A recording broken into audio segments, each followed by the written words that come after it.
අද අනුරාධපුර දිස්ත්‍රික්කයේ ළමුන්ට විශේෂ දිනයක් කියලා මා හිතනවා. ඒකට ප්‍රධාන හේතුව වශයෙන් අනුරාධපුර රොටරි සමාජය විසින් ලොකු සත්කාරයක් කිරීම අපි අද දින දකින්නට තිබුණා. මොකද කිව්වොත් ඇත්තම අනුරාධපුර දිස්ත්‍රික්කයේ මැදවැච්චිය ආදී දුෂ්කර ගම්මානවල හුඟක් තියෙනවා. ඒ දුෂ්කර ගම්මානවල සමහර ළමයි කිලෝමීටර් 2-3ක් පයින් යන ගිහිල්ලා තමයි පාසලට යන්නේ. ඔවුන් උදෙන්ම නැගිටලා අලි කරදුර මැදේ යන්න තියෙන්නේ. එහෙම තියෙදි මේ රොටරි ක්ලබ් එකේ ඇත්තම වර්තමාන සභාපතිතුමා මේ ගැන සිතා බලා එහෙම ළමුන් ග්‍රාම සේවක මට්ටමින් බ්‍රාහ්මණධාරි මට්ටමින් තෝරාගෙන ළමුන් 25ක් සඳහා පාපැදි ලබා දීම සිදු කරා.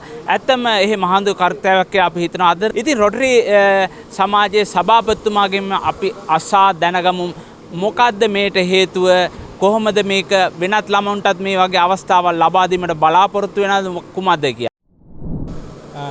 රොටරි දිස්ත්‍රික් 3220 මාලදීවන සහ ශ්‍රී ලංකාව රොටරි දිස්ත්‍රික්කයේ අධිපති සුෂේන රණතුංග මහතාගේ සංකල්පයක් අනුව ඉන්දියානු රොටරි සමාජයක පරිත්‍යාගයක් එක්ක බයිසිකල් 2500ක් පාප 2500ක් ලංකා පුරා බෙදා හැරීමේ කාර්යය යටතේ අනුරාධපුර දිස්ත්‍රික්කයේ බොහෝමයක් දුෂ්කර පළාත්වලට අපි බයිසිකල් 50ක් පාපදි 50ක් බෙදා දීමේ ඒකායන අරමුණ යටතේ අද දවසේ පාපදි 25ක් දුෂ්කරම පළාත් අපි තෝරගෙන ග්‍රාම නිලධාරී තුමන්ලාගේ තොරතුරු ලබා ගැනීමෙන් සහ විවිධ ක්‍රියාමාර්ග ඔස්සේ තොරතුරු ලබා ගැනීමෙන් අපි අද දවසේ පාපදි 25ක ප්‍රමාණයක් සීදේවි අනුරාධපුර සීදේවි ෆැමිලි රෙස්ටොරන්ට් පරිසරය තුලදී අද දවසේ අනුරාධපුර දිසාපති රංජිත් විමලසූරිය මහතාගේ ප්‍රධානත්වයෙන් සහ රොටරි සමාජයේ සියලු සමාජිකයන්ගේ සහභාගීත්වයෙන් අද දවසේදී සිදු කරන ලැබුවා. ඉතින් මේකෙදී විශේෂයෙන්ම කියන්න ඕන කාරණයක් තමයි අපි මේක කතා කරනකොට සමහර ළමයි කෝල් එකේ මැසේජ් එක එන්න තරම්වත් සිග්නල් නැති පැතිවල ඉන්න ළමයිට තමයි අපි මේක තෝරලා බේරලා දුෂ්කරම ළමයි කීප කොටාසයක් තෝරලා තමයි අද දවසේ මේ කාර්යය අපිට අවසන් කරන්න ලැබුණේ. ඒ ගැන බොහොමත්ම සතුටටපත් වෙනවා අනුරාධපුර රොටරි සමාජයේ සභාපති විදියට වත්මන් සභාපති විදියට මේ කරපු කාර්ය සම්බන්ධයෙන්. බොහොම ස්තුතියි. ඒ වගේ සවත්වනේ දැන් මේ අනුරාධපුර දිස්ත්‍රික්කයේ මේ වගේ දුෂ්කර ළමයි ඉන්නවා. ඔවුන්ටත් මේ පිළිබඳ ඉල්ලුමක් කරන්න පුළුවන්ද? එහෙම අසරණ ළමයි හිටියොත් මොහොම බලාපොරොත්තුවක් තියෙනවද ඔබතුමාලාට? පුළුවන්. මේ වර්ෂයේදීම තවත් පාපැදි 25ක ප්‍රමාණයක් ලබා දීමට නියමිතයි. ඒත් එක්කම ලබන වර්ෂය තුලදී මෙවැනි ජාත්‍යන්තර ආධාරය යටතේ ලැබෙන රොටරි සමාජයට ලැබෙන ආධාරය යටතේ විශාල වශයෙන් ජල පිරිපහද ව්‍යාපෘති, වැසිකිලි පද්ධති ව්‍යාපෘති, ඒ වගේම පාපැදි තවත් ආර්ථිකය නංවාලීමට අවශ්‍ය විවිධ ව්‍යාපෘති රොටරි සමාජයේ අභිමතයන් යටතේ ව්‍යාපෘති යටතේ පැමිණීමට නියමිතයි. ඉතින් අපි ආරාධනා කරනවා රොටරි සමාජයත් එක්ක සම්බන්ධ වෙන හැමනිතරම අපිත් එක්ක සම්බන්ධතා තියාගන්න.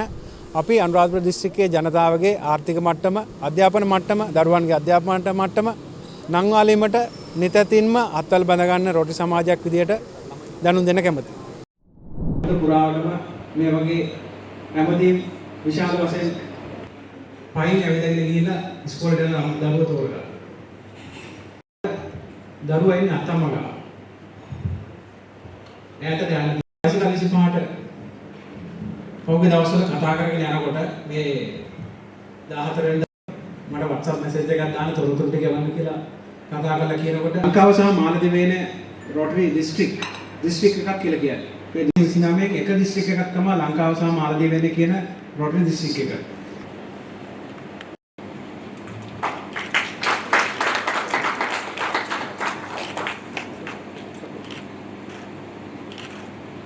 සමාජයෙන් සියලු දෙනාටම වේදිකාවට ආරාධනා කරනවා මේ ඡායාරූපයට මේ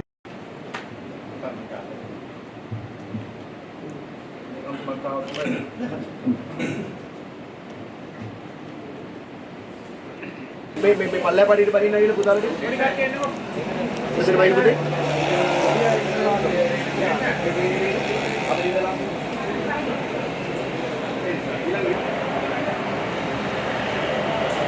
එන්න ඊළඟ කටිය ළමයි දරුවෝ ටික අර යන්න කියනවා. ඔව්. පයිසේ ගන්න. ගත්තා. ඊළඟට KG යන්න තියෙන්නේ. විනුෂ්ක සඳමිනු හරි පුතේ අරගන්නකො ඊළඟට DMS යශ්මික දිසානායක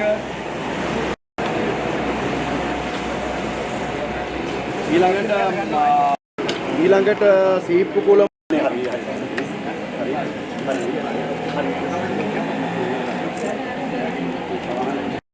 වතෙන්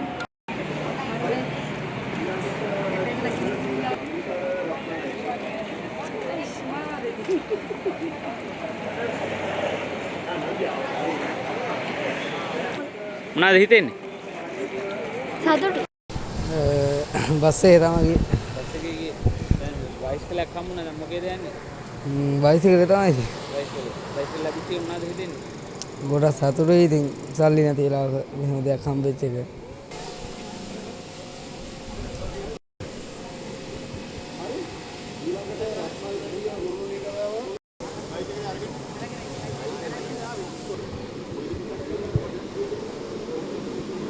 මොසිදින් සර අපේ ගම ගලෙන් මිදුණා. මේ අපි කිලෝමීටර් 2-3ක් ඉස්කෝලේට පයින් තමයි යන්නේ. ඉතින් බයිසිකලයක්වත් තිබ්බේ නැහැ. thank you ඉතින් මේ වගේ බයිසිකලයක් අපිට ලබා දුන්නාට. කවුද මේක ලබා දුන්නේ? රොටරි සමාජය. ඒ මොකද ඉස්කෝලේ? මේක බස් එකේ ගියේ බස් එක නවත්තන තැනට එනකල් පයින් ආවේ. බස් එකේ නවත්තන තැනට එනකල් පයින් ආවේ. පයින් කිලෝමීටරයක් එකමාරක් වගේ. මොකේද පයින්ද? පයින් ගියේ. දැන් මේක තියෙන නිසා බයිසිකලේ යන්න පුළුවන්.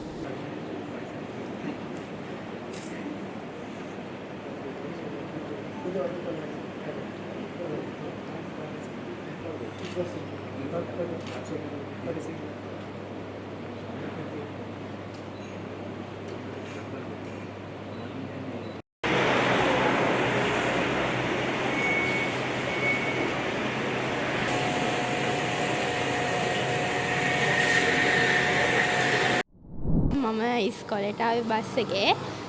බස් එකට එන්න මම කිලෝමීටර් 3ක් විතර පයින් යනවා. සමහරක් දවසට බස් එකේ යනවා වෙලා යන නිසා දැන් ඉතින් මට බයිසිකලයක් හම්බෙච්ච හින්දා මම හිතනවා එහෙම දෙයක් වෙන්නේ නැති වෙයි කියලා. මට බයිසිකලෙ එන්න පුළුවන් ඒ කිලෝමීටර් 3 වෙලාවක් ගන්න නැතුව මහන්සියක් නැතුව.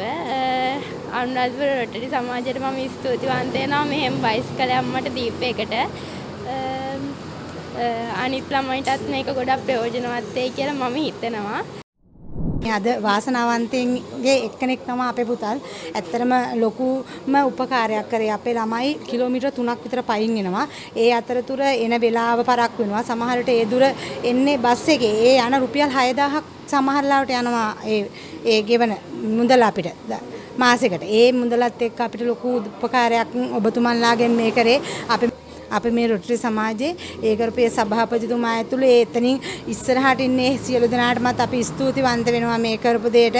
ගොඩාක් පිං මං කිව්වේ අර විශිෂ්ටයෙන් අතර තෝරගත්තා වගේම අපේ වාසනාවන්තයෝ තෝරගෙන තියෙනවා. ගොඩාක්ම දුප්පත් ළමයි බයිසිකලයක් කවදාවත් අරන් දීලා නැති ඒ අම්මා කෙනෙකුත් මෙතන හිටියා. මම දන්න විදිහට ළමයි 4 දෙනෙක් ඉන්නවා. ඒ අම්මා ඇඬුවා ඇත්තටම දෙයක්. ඒ හින්දා අපි මේ ලොකුම ගොඩක්ම අගය කරන දෙමව්පියෙක් වශයෙන් මේ දේ මෙවැනි දේවල් ඉදිරියට කරගෙන යෑමට ශක්තිය ධෛර්යය ලැබෙන්න කියලා අපි මේ ප්‍රාර්ථනා කරනවා. අනුරාධපුර දිස්ත්‍රික්කයේ දුෂ්කර පළාත්වල දුෂ්කර ගම්මානවල පාසල් දරුවන් වෙනුවෙන් පාපැදි 25ක් ලබා දීමේ උත්සවය අද දිනේදී පැවැත්වුණා. ඉතින් මේ වෙලාවේ මේක මතක් කරන්න ඕනේ. අතිශය දුෂ්කර ගම්මාන වලින් කිලෝමීටර් 4-5 පයින් ඇවිදගෙන යන දරුවන් වෙනුවෙන් අපි අද දවසේදී පාපැදි 25ක් ලබා දීම කටයුතු කරා. ඒත් එක්කම විශේෂ කාරණයක් මතක් කරන්න ඕනේ. අපි දරුවන් සමග කතා කරද්දී දරුවන් කියපු එක දෙයක් තමයි එක දරුවෙක් කිලෝමීටර් 4ක් නංගිත් එක්ක තමන්ගේ සහෝදරියත් එක්ක පයින් ඇවිදගෙන ඉස්කෝලේ ගියපු ඒ පුතාට අදින් පස්සේ කිලෝමීටර් 4ක් තමන්ගේ සහෝදරියවත් දාගෙන පාසලේ අධ්‍යාපන කටයුතු කරන්න ලේසියෙන් පාසලේ ගමනාන්තය වෙත ගමන් කරන්න පුළුවන් කියලා සතුටු කඳුලින් අපිත් එක්ක අදහස් ප්‍රකාශ කරා.